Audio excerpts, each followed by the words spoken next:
Well, hello everybody. This is going to be Street Outlaws Snow Prep Talk episode 19. Today I'm going to update you on Mike Murillo and Scott Taylor, two big threats for No Prep Kings.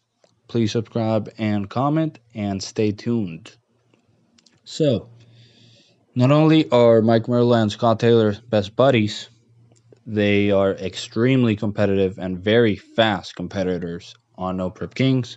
They run the Dirty South No Prep series and they're just two badass cars with a lot of horsepower.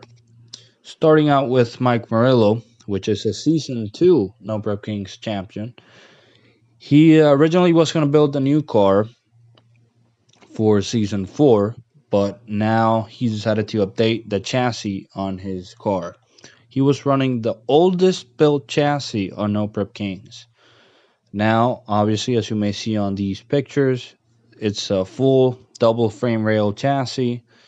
So it's going to be a lot better. I mean, a big improvement from what the car was before. It was still very fast, but it's hard to compete with newer built chassis with an older, a 20 plus year old chassis. I believe this car was built in the late 90s, if I'm not mistaken.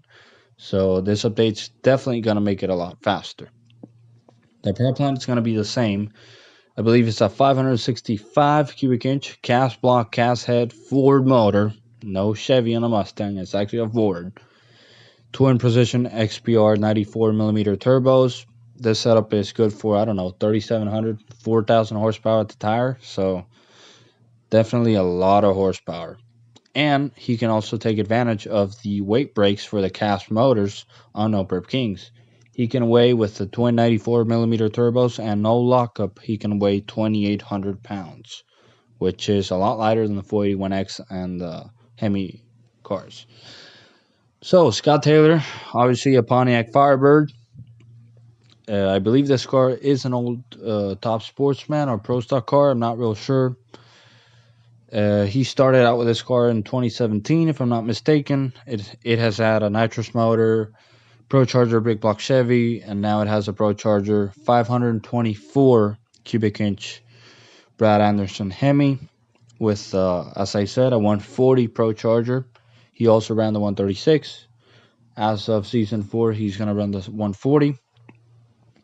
Very badass setup. This setup is good for 4,000 horsepower at the crankshaft, sub 1060 foots, extremely fast 330s. Maybe even for people that know, maybe even capable of going sub 260 to 330. So very competitive. Obviously, a 3-second car is very aerodynamic.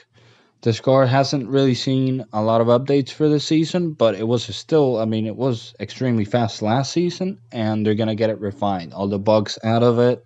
So it's going to be definitely a big threat for the championship this year.